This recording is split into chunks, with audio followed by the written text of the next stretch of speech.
Sponsored by Progressive Insurance. Protect your home and auto. Save when you bundle. Get a quote at Progressive.com. That's Progressive.com. The IRS is the most powerful collection agency on earth, and if you owe back taxes, the news isn't good. The IRS is raising the interest rate it charges on unpaid taxes, and further rate hikes are expected. Most people don't know it, but the IRS adds interest charges to your tax debts daily. So if you owe the IRS today, you'll owe even more tomorrow. And it doesn't stop until you get right with the IRS. The good news is getting right can start with one phone call to Optima Tax Relief, America's #1 tax relief firm. Optima's tax professionals specialize in the Fresh Start Initiative, a powerful IRS program that can save you thousands if you qualify. In fact, the experts at Optima have resolved over $1 billion in tax debt for their clients. Call now for a free consultation. Call 800-343-6460. 800-343-6460. 800-343-6460. Optima Tax Relief. Some restrictions apply. For complete details, please visit OptimaTaxRelief.com. 1630 KCJJ, it is now time to get you Senior Talk with Rex Brandstatter. This is brought to you by the Solon American Legion. Hi, good afternoon, everybody. This is Rex Brandstatter. I just blew into the station here. Honestly, folks, if you want to step foot outside and blow over to the next county, just take your old senior body outside. You will absolutely you'll blow away and save your family all kinds of problems. Just having fun here today on Senior Talk. Wow, what a day we have here on April the 3rd. You know something, if you listen to the weather, we've been pretty crappy here today, and yesterday was just a real loser. But you know, down in the Quad Cities, they got 4 or 5 inches of snow, and Dubuque got 5 or 6 inches of snow. Madison, Wisconsin is 8 to 10. We kind of dodged it. To thank our lucky stars that we're getting this. All we got is wind so far. But it is what it is. We can only complain about it, and we are so good at that, aren't we? Well, listen, it's time for Senior Talk, the weekly radio program where we're going to take a good look at examining and identifying and sharing some important and some timely information for we seniors. And as always, without question, thank you all, whoever's listening today, thank you for tuning in and spending some moments out of your busy day and your important schedule to listen to Senior Talk. I'll do my very best to bring some senior information to you, and we'll also maybe think about some fun recollections of past people and places and things and events, some things that we seniors are really good at. Maybe we can't remember what room we're going into in the house, but we can remember in 1954 who was in the World Series and things like that. Giants and Indians, by the way. Anyhow, my name is Rex. So grab yourself a sandwich and a nice cold root beer, and let's see what we can cook up. My name is Rex Brandstatter. I'm 74 years old, and I think that we seniors have a lot on our minds, and we're going to talk about it. Well, I've been a licensed real estate broker here in Iowa, working mainly in the Johnson County, Iowa City, Coralville area, this is surrounding small town, since 1974, and I help lots and lots of people buy homes and sell homes, lease commercial properties, sell commercial properties. There'll come a day when you're sick and tired of your duplexes or your 12-plex or your home, and you won't know who to call. Well, just give me a call. I have a senior line, and you can call me. We'll talk real estate, whether you're selling or buying. You can just flat talk real estate if you have questions. I'm at 319-330-5534. 330-5534. I work with the trust departments of banks. I work with seniors, of course. I prefer to work with seniors, matter of fact. I work with estates. I work with the executors of estates, administrators of estates. Trust departments call me, attorneys call me, CPAs call me. Feel free to give me a call. We'll see if we can't put some kind of a program together to you, at least answer some of your questions at a bare minimum. No charge, and I'm not going to bug you and call you back unless you want me to. Just one call, and they see if I can help you. Just a spoiler alert here, and a spoil your day, but we don't have that much longer till April the 15th, which is what we call a D-Day for your income taxes. Now, we've got ours sent in, and we already sent the money with it maybe a month ago, so get that out of our hair. And you do your very best to take any legal, my tax advice, folks, here's my tax advice. Take any and all legal deductions that you can. That's my tax advice. I don't know what they would be. I don't know what they are anymore. but take any legal tax deductions you can. Have at it. Go to it. And by the way, as long as you're thinking of things like that, I want you to get your wallet or your purse out and check your driver's license. Remember, I did that a week ago when I gave the advice out, and I found out that mine poops out this July when my birthday is, and so I need to renew it in July. So and you have 30 days prior and 30 days after. I was pretty lenient on that, but I wasn't even aware that it was this year. So away we go. We're going to take care of that. So, the big elephant in the room, of course, around Iowa City and the Big Ten in Iowa, state of Iowa, and maybe even around the country, I think, really is that the Iowa women and Caitlin Clark are the hottest thing going. I haven't heard hardly one peep about the other three teams. It's all about Iowa. You can go online. It's all about Iowa. They had 12.4 million viewers of that game the other day. What was it? It's a Sunday afternoon. 12.4 million, the most ever for a women's basketball game. Well, go figure. Women's basketball, it has been hot stuff, but it's even hotter, hotsy-totsy stuff now. So, and I'm not going to say, it's just thank you to Caitlin Clark, just her, but she has raised the platform. She has raised the base of that. That is an absolute fact. If you haven't been downtown Iowa City to see that giant poster of her, you need to do that. It's down on the southwest corner of Dubuque Street and Burlington Street. Dubuque and Burlington, if you go to that corner and just look to the southwest, you'll see this giant poster. And while you're there, she's shooting the basketball, which is in the poster. And if you look up the street to the corner, up on Clinton Street and Burlington, you'll see another big poster up there with the basket on it. So she's shooting that basket to make a basket a block away, and it says this isn't a long shot. For her, it's not. So that's the story. We've got going to Friday night at 8:30 is the tip-off. We're going to play UConn, University of Connecticut, and keep our fingers crossed and see what happens. I think we're in real trouble now. Let's hang on to it, folks. They've got to take us where we are so far. All right. Well, there's just so many lessons about all this, and matter of fact, I think, and there's lessons that we seniors need to learn along the way. And one of the things that I hear so many seniors talk about, folks, whether I'm involved in the conversation or not, I just flat hear people all the time say, we have too much stuff. I hear this constantly. This isn't something that Rex made up, anything like that. This is the real deal. You could be listening today, and it's your parents who have too much stuff. It might most likely be you. You have too much stuff. You're you're afraid to admit it, don't want to admit it, but you do. Deep down inside, you know you have too much stuff, and you know that I've had people tell me, well, we can't move, Rex, we've got too much stuff, we never could get out of here. Well, that's a sad case, because that means your stuff is running you. Your stuff, and I didn't say junk, your stuff is running you, and that is no position to be in, folks. So why would you even want to clean on your house? Well, maybe you've reached the final tipping point. Maybe it's Mrs. Smith who's telling Mr. Smith, that's it, Charlie, we're moving out of here. We're going to start downsizing. Or it could be the other way around. Who knows? I don't know. So you're ready to right size, meaning I didn't say downsize. I call it right size. Get the house with the right size in the right location now that you time for you to move for a lot of reasons. Well, why do you want to clean out your house? Well, you want to move to a smaller home, but your stuff is holding you back. I know I'm stepping on some toes here. Your stuff is holding you back. You're embarrassed to even have your friends over. Well, you actually want to park 2 cars in your 2-car garage. You can't at the present time because old Bob there, he's got a rowboat in there that he hasn't used for 5 or 6 years, and now there's so much stuff stacked on the rowboats you can't even see it.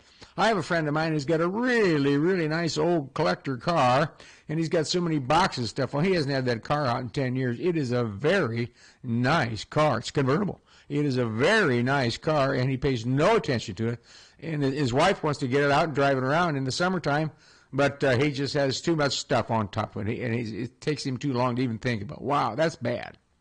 You don't want to leave a mess to your kids, do you? I mean, sure, your kids are going to come in there, well, I'll just, when I'm gone, they can deal with it. I've heard that a million times. I call that Plan C. That's not even good enough to be Plan B. That's not there. Plan A is you deal with it. Plan B, you let your spouse deal with it. Wouldn't that be nice? But that happens all the time. So whatever your motivation is, whatever the final jump start you need, folks get going. This is crappy weather. So, as a matter of fact, I was going to say, you're a senior, got nothing to do this afternoon. Go clean out a closet. Go get started. Get yourself a box or a couple of big trash bags. With your plastic trash bags, you might take it to Salvation Army or you might take it to a Goodwill, any of those places. It's just pretty. As a matter of fact, folks, you'll find it to be a lot of fun. It really will. The mindset has to be, do I need this? Will I use it? Do I really, really want it? If you can't answer it, at least one or two of those, you shouldn't be doing this thing. So, and another thing, if you think, well, I'm gonna weed out this junk drawer. We all have a junk drawer, or we all have a cabinet. So you reach way to the back to get the one pan that you use when going through a cupboard or a closet or a drawer. Rather than pick over the contents, pull out what you want to get rid of. Just take everything out. I did that with the junk drawer about a month ago. My junk drawer is mine. I lay claim to it. And I found 2-3 pocket knives I forgot I had. I mean, it was kind of a little adventure just in one drawer.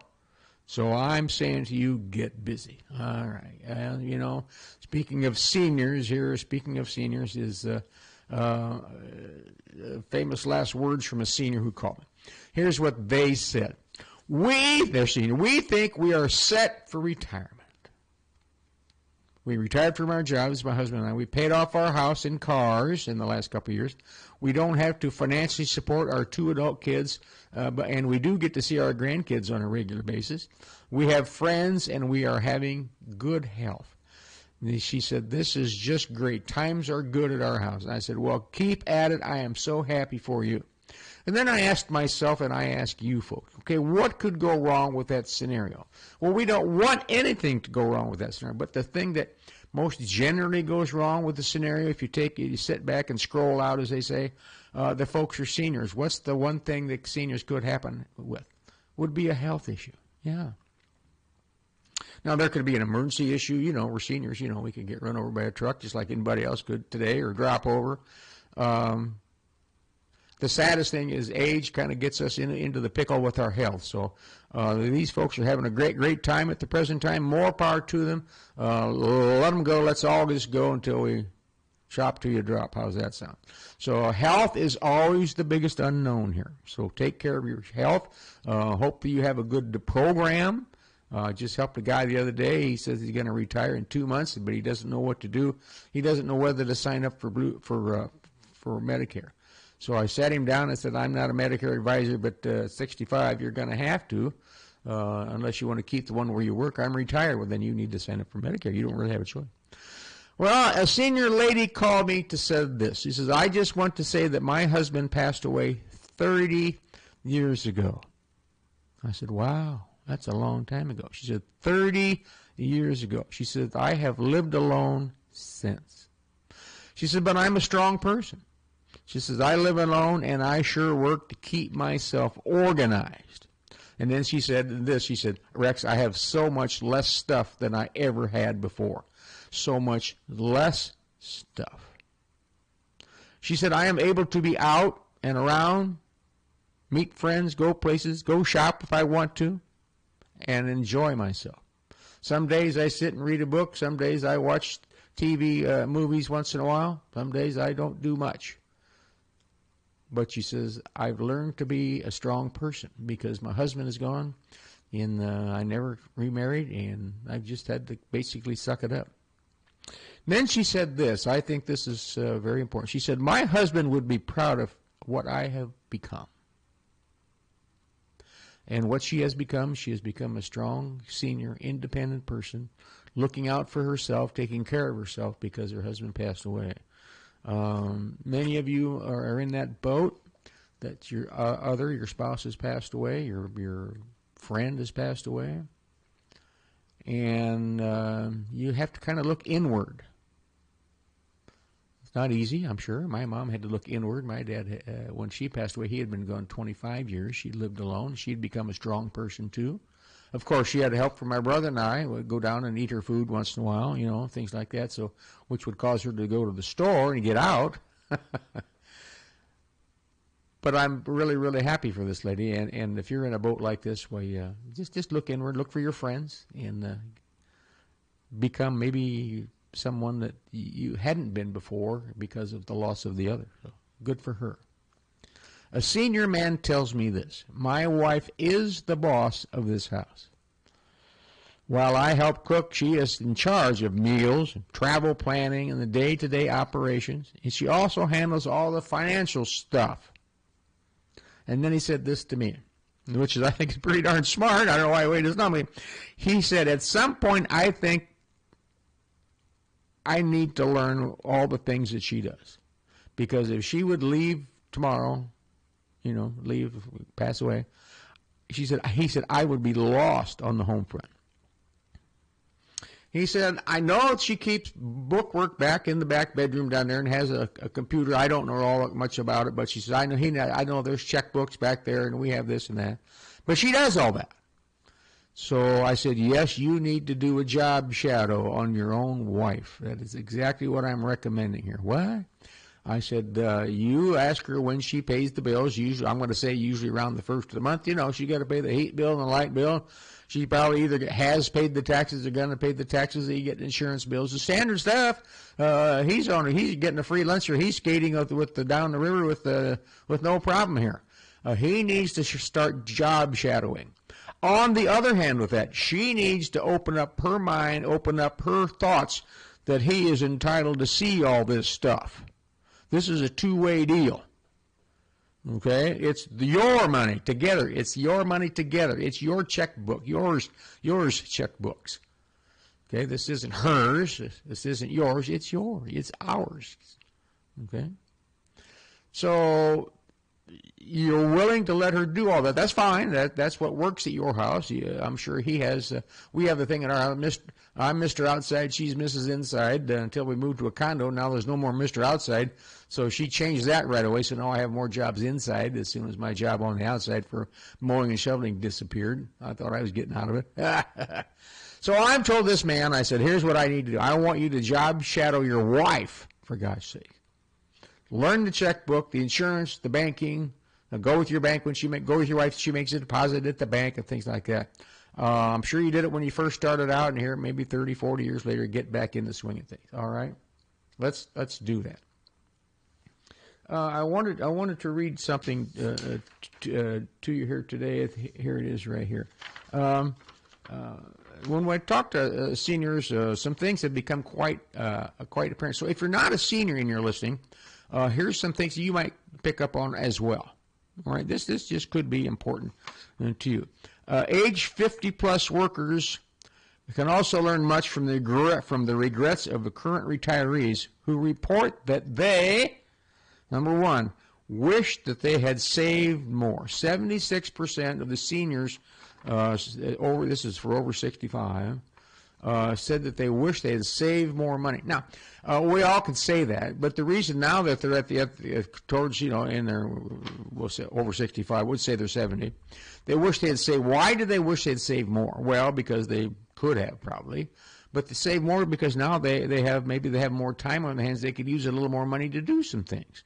Maybe they didn't pay off the car, maybe they didn't pay off the house, and now they're not working and the income is not there like it was, and they wish they had some more money to handle those things. There's a good reason for it.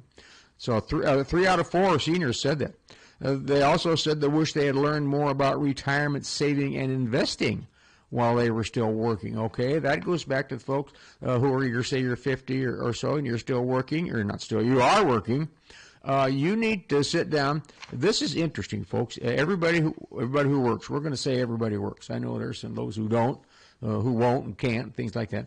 But your rank and file people are workers. But how many of you people really followed up on where your money went? You got your paycheck, we'll say, and you looked on your pay stub, and FICA, which is the Social Security Act, so to speak, they took money out, the state took taxes out, the government, all that kind of stuff.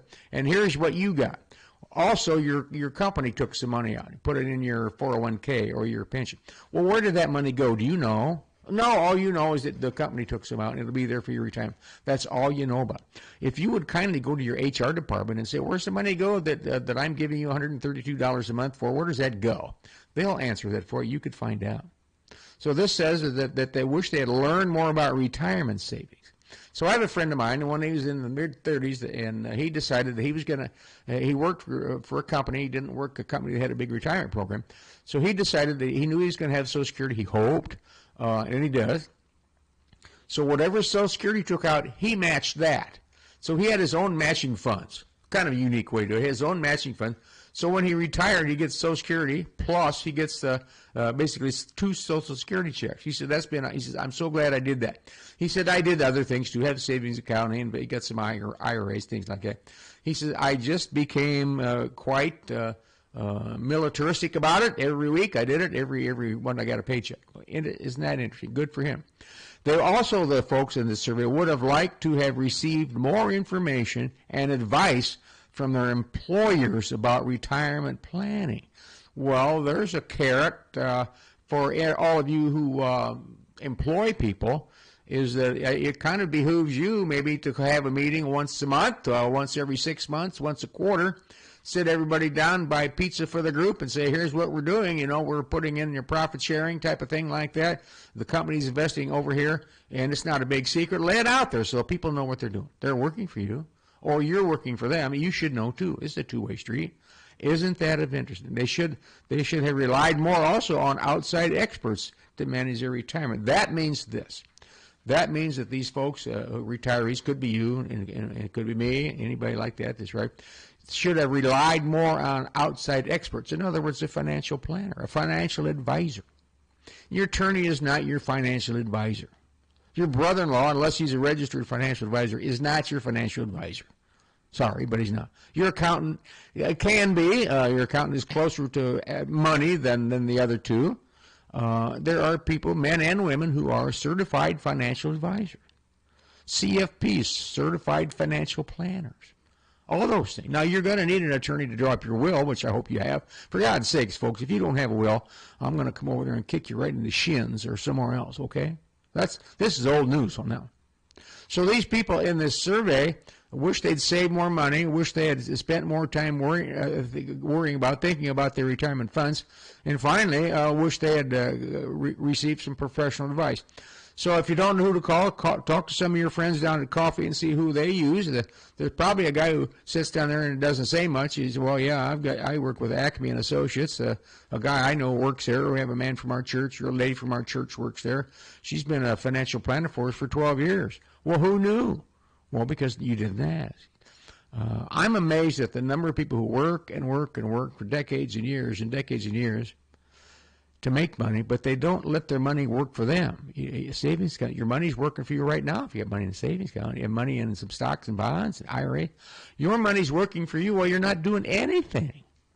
So buck it up and get with it, folks. Really. Let's get going here. All right, how about some Rex's ramblings here today? Why don't we do this here today? 60% of people, Americans 65 and above, 60% cannot handle a $600 emergency.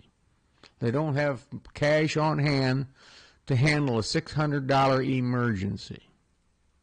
Now, cash on hand, that could be a ready cash, that could be a checking account, could be a passbook account, things like that. It doesn't have to be cash in the sock, under the mattress. You can have that, and a lot of people do. More power to you.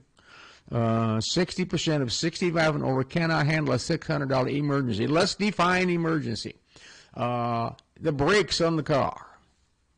The air conditioning on the car. We won't worry about that today.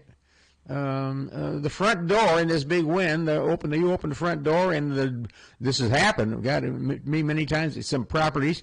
The front door blows off. Now you got to get a guy to come over there and put the door back on, fix the door. It's all sprung, and the whole thing is going to run $700 or $800. You know that. Yeah, what are you going to do? That's what I call an emergency. All right, that's kind of sad figure, but that's what it is. It says here that 15%, I think actually it's closer to 20, of 65 and up have never talked to a financial planner, financial advisor. So we're going to call it 20% because I think it's that. Actually, I think I read that backwards. 80% of the people had, only 20% of the people have talked to a financial planner. Wow, that's just not good. That is not good at all. Went to a financial planner years ago. I've been to 2 or 3, and I don't shop them around. I just take my scenario to 2 or 3 once every couple of years, and I get different opinions that way. and it works for me. And we have 2 or 3 files of different things and opinions and things that we'd like them to do. They'd like us to do, and we follow them pretty closely, as a matter of fact. 20% of senior married couples, that's 1 out of 5 married couples, and 45% who get Social Security rely solely on Social Security income. How would that work for you? If your only check at the end of the month was your Social Security check, how can you do it? Now, many of you, that's what you have. I'm not picking on you at all. I'm saying, how would that work for you? If that worked for you, you've got yourself in a position that works for you, and good. I would say that it kind of reflects not much of a financial plan, not much of a retirement plan, if that's what you have. But if that's what you have, you at least donated, put money into that, which was a voluntary plan in 1937, but it's not voluntary anymore. Did you really get that?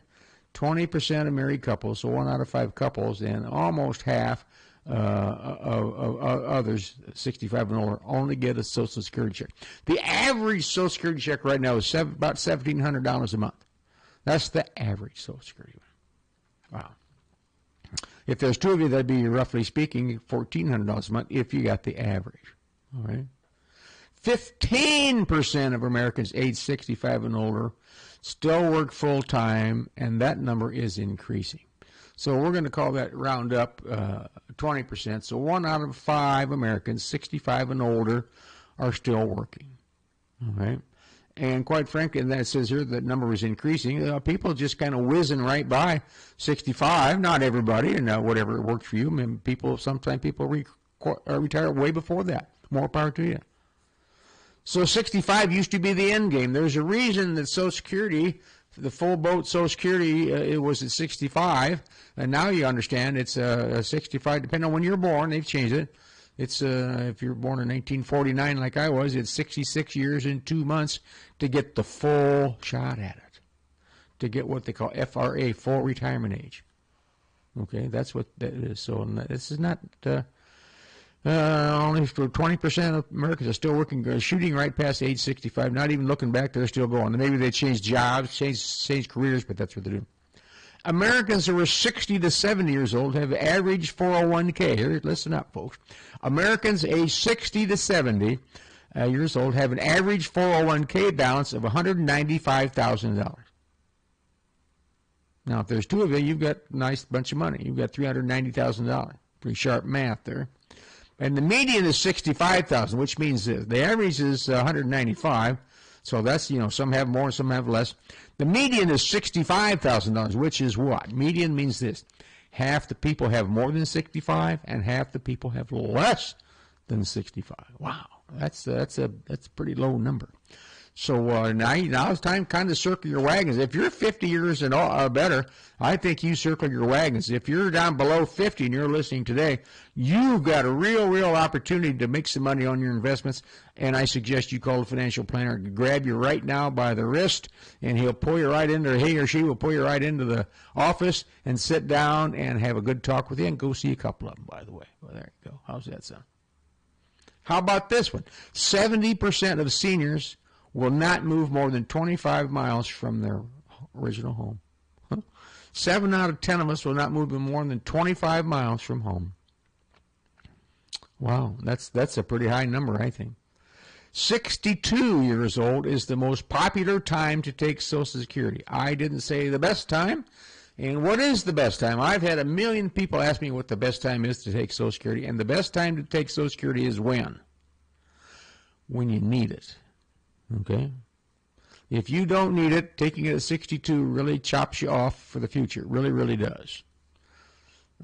If you take it at 62 and your neighbor or your spouse takes it at full retirement age, we'll say 66, the person who took it at 62 gets it 25%, minimum 25% less.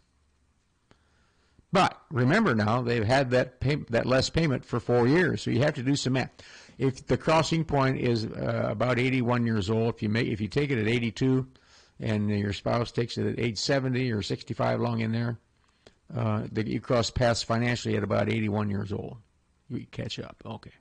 So if you take it at 62 with the life expectancy, you get less for longer. And if you take it at age 70, you get more for less. Crazy, but that's the way it works.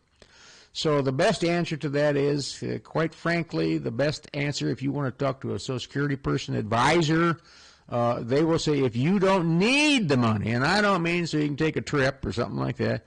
If you don't need the money, then they recommend you don't take it until your full retirement age, and your full retirement age is calculated by the year that you were born. And you can look that up. You can Google that and figure out the year that you were born, and that will give you your full retirement age. And mine was 66 years and 2 months, I think it was. Have had the ability to not take it and not need it, so I waited till I was 70. And if you do that, you earn 8% more. So from age 66 to age 70, you will earn 8% a year more, so you make 32% more than if you took it the top amount. Not bad. Where can you get 8% on your money?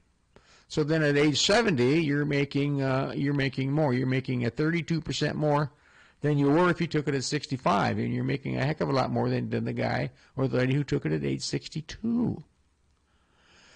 So the bottom line is, when you need it, you sign up for it once you've reached age 62. If you don't need it, and you don't have to take my word for it, I'm not your advisor. Talk to a financial advisor. They'll run a chart out so you can see that. It's pretty darn interesting. The way they do that, and that's the way to do that. Let the computer kind of be your guide as far as a guide. I didn't say recommend, but as a guide on how your money can work for you. What we're talking about. All right. Have a couple questions for you. Are you a health care provider? Well, no, Rex, we're not a health care provider. We have a lady comes in twice a week and helps mom out. All right. Well, she is a health care provider. Well, let me ask you a question. Do you help mom and dad or grandma and grandpa with the checkbook? Do you maybe pick up some food for them once in a while, more than just taking them a pizza once in a while? Do you take them to the doctor? Do you take them down to get their meds down at the drugstore? Take them shopping? You're a health care provider. Do you help mom and dad with the yard or snow or maintenance? You're a health care provider. Do you go grocery shopping? Now, that's a biggie. And I've been in the grocery store many times. I used to take my mom to the grocery store, and whatever I'd go, I wouldn't buy anything that I wanted. It was all what she wanted, and excuse me, she'd push the cart and tell me what to get. And I had a lot of fun doing that. It's just interesting. What different people eat, different kinds. She'd stop and get this kind of a pickle or that, which I didn't particularly like, but none of my damn business, So whatever she wanted, she bought, and she got up to the end up there to check out, and she'd tell the guy, "These are the best pickles," or the reason that's the best ham you carry. That's the best ham you carry. Just what the guy wanted to hear. He got 10 people in line, but that's life, folks. It was fun to go there. So that's the story. Well, that's what makes you a health care provider. You're helping with housekeeping? Of course you are. So I'm thinking that all of us are healthcare providers. I'm thinking that you didn't know you were, but you are. So I'm thinking it's the best job you can have if you are helping your parents, if you're helping your grandparents. So with all that being said, folks, it's a pretty windy day, and unfortunately I have to leave just a couple minutes early today. So senior talk this week is going to tell you this. There's a little hint. We've got the Iowa women coming up. It's one of these games is going to be the end of the line for some certain players on the Iowa team. And it's not going to be fun for them, and it's not going to be fun for us. So get out there, cheer them on, do your thing. Take pride in the fact that you're a senior and you're still with us, folks. That's my theory. Thanks for listening today. This is Rex Brandstatter saying we'll see you next time. So long. Your life is always changing,